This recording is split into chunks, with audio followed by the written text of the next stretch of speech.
The following is a paid issue advertisement. If the vote count is accurate, then how come the number of voters is different? And if it's not accurate, then why was it certified? We are suing Letitia James and the New York State Board of Elections for a conspiracy against fundamental rights. This is not about who won. It's not about what party.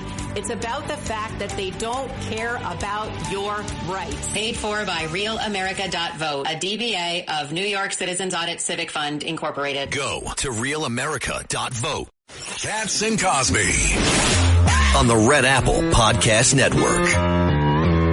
John, we have Professor Alan Dershowitz now joining us. Well, I love that professor. I love him. I have a great idea. I think that Staten Island should secede from New York and immediately elect Sid as mayor of Staten Island.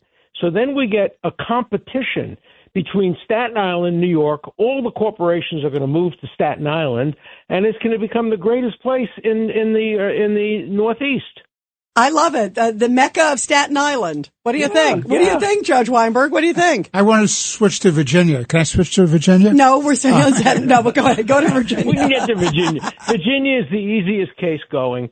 I cannot imagine any lawyer signing their name to a brief in the Supreme Court asking the Supreme Court to review a state constitutional determination. Yeah, where's the federal question? It gets into federal jurisdiction. Question? Where do they? Rudy Giuliani has been disbarred for making frivolous arguments. This is more frivolous than any of the arguments that Rudy ever made or Eastman ever made. It's absurd. You get a state court saying specifically we're focused on the state constitution. That's federalism. You can't. The Supreme Court has no power, no jurisdiction. We'd have to fight a civil war for that to happen, for the Supreme Court of the United States to have the power to tell a state how to interpret its constitution. But Alan, let me ask you this. Yes, exactly. I know where you're going to go.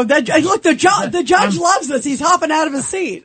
Alan, they lose the case before the Supreme Court of Virginia. They're going to try to take the Supreme Court. You and I absolutely agree they have no chance to get it there, let alone to win. So now, as a second argument, what they want to do is they want to impose term limits at the age 54 to totally remove the court and then pack it. What are your thoughts about that? And by the way, as a coincidence, all the members of the board, Professor, the youngest one, happens to be 54. Must be a coincidence. Have they lost their mind completely? Is that legal?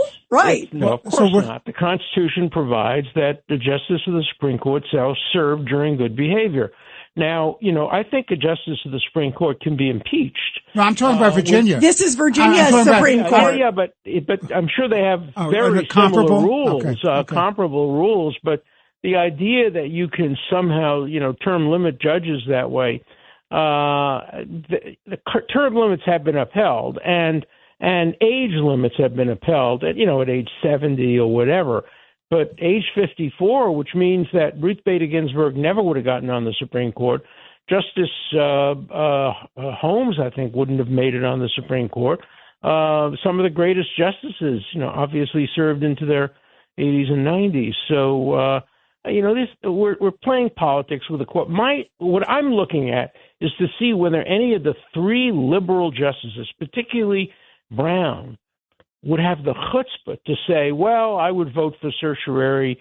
I come up with some cockamamie idea as to how the federal courts have jurisdiction, how the Supreme Court has jurisdiction over the state matter.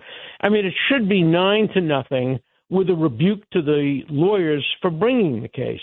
But we'll see what happens. We'll see if there are any votes for granting review. We first of all, we don't usually often find out. Sometimes it just says certiorari denied. But sometimes it does say with a dissent by so-and-so and so-and-so. So we'll wait and see whether or not the three liberals on the court are compliant with the general rules of federalism.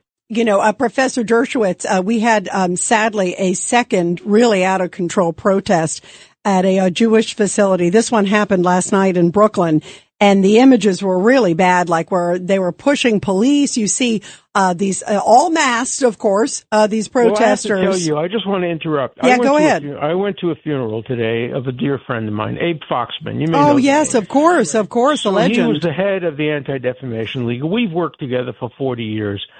I have to tell you, my family was concerned about me going to that synagogue for that funeral for fear of my life. Nothing happened, fortunately. But, this was a well-advertised funeral for a man who was a strong Zionist, strong supporter of Israel, strong supporter of the Jewish community. And the idea that I have to be afraid to go to a synagogue tells you everything you need to know about what's going on in New York. If this were in England, I don't think I'd go. I think I'd watch it on closed-circuit television. If this were France, I would have hesitation about going. And if this were Brooklyn, I'd have hesitation about going. It's interesting. The two things that are closest to my heart growing up were Brooklyn and now Harvard. And the Democratic Party. So I'm now pretty much 3 for 3. I've given up a lot on Brooklyn. I love Bay Ridge and I love Bensonhurst.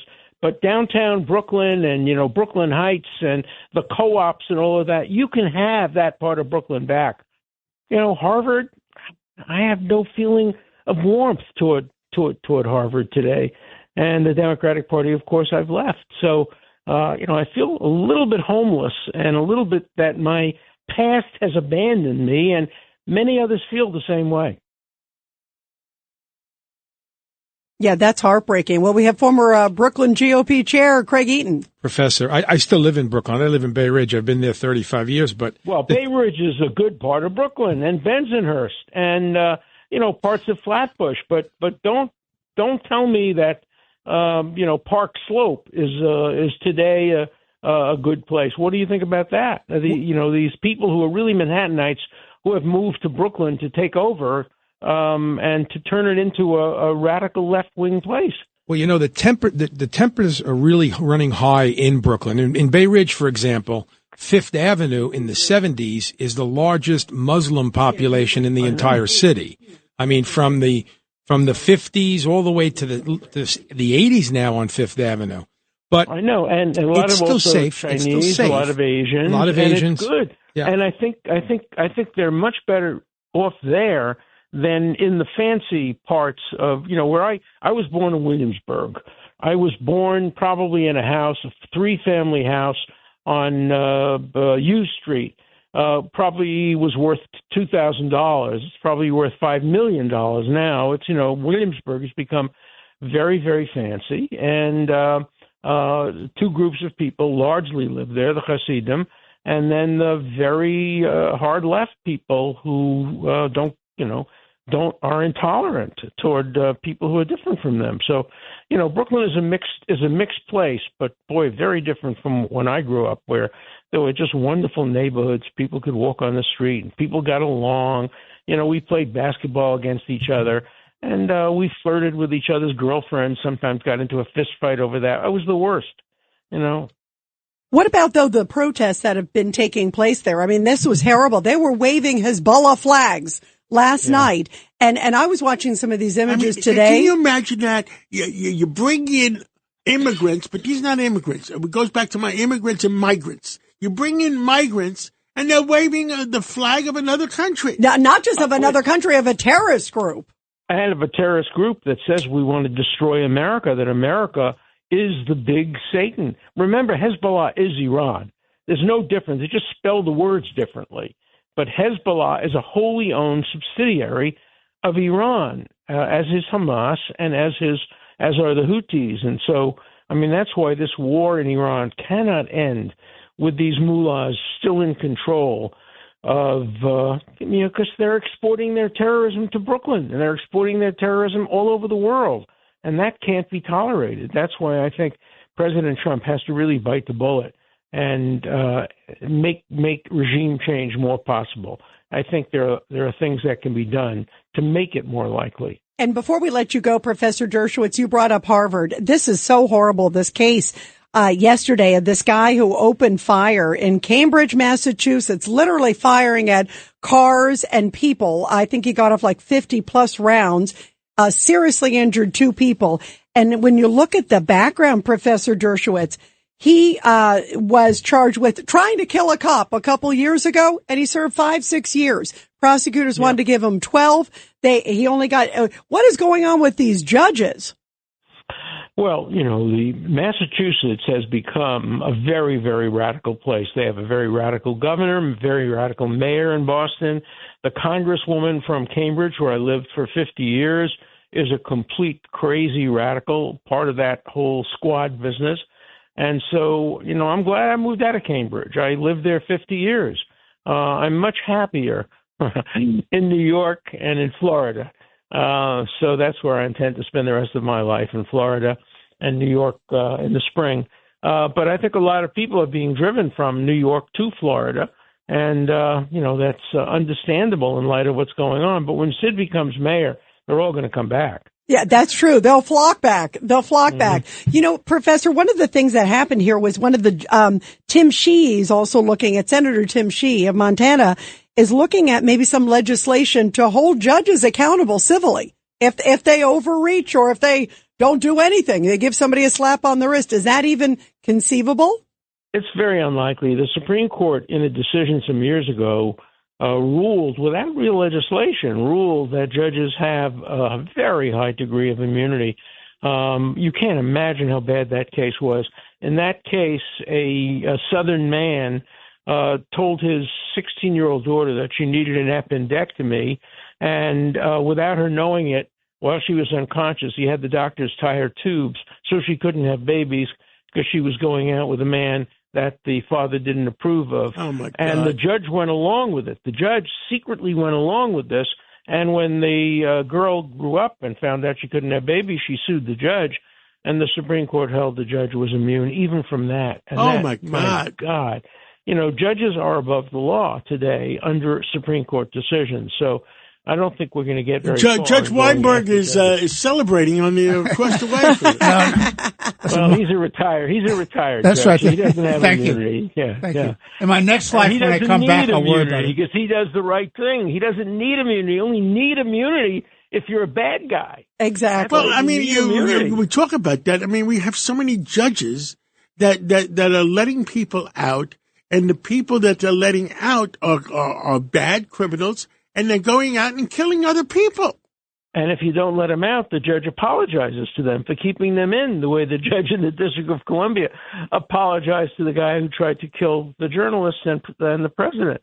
So, the judges have become part of the very divisive political system in the country, and that's too bad, because judges should be above partisanship and above politics and should be administering the law equally and fairly. And many do. Most do, but not all. Absolutely. Professor Dershowitz, we love you. Thank you very Great much. to talk to you. Thank you so much. Thanks for having me on. Bye. Bye-bye. Thanks for listening to Katz and Cosby with John Catsimatidis and Rita Cosby. You can hear Katz and Cosby weekdays at 5. It's the 5 o'clock show on 77 WABC. If you like the podcast, share it with your friends and listen anytime at WABCRadio.com and download the WABC Radio app. Hit that subscribe button on all major podcast platforms. Plus, follow WABC on social on Instagram, TikTok, Facebook, and X. See you next time for a new episode, so you never have to wonder. What the heck is going on here? 77 WABC and Bergen Newbridge Medical Center honor the life of legendary broadcaster and our friend, Ernie Anastas. Hi, it's Ernie Anastas. You know, your thoughts can affect how you feel. Bergen Newbridge Medical Center is the largest hospital in New Jersey, providing comprehensive, equitable, compassionate, and high-quality emergency inpatient and outpatient medical care, plus mental health services and substance use disorder treatment. The Bergen Newbridge team can address your total health needs in one convenient location. Call 201-225-7130 for an appointment or newbridgehealth.org.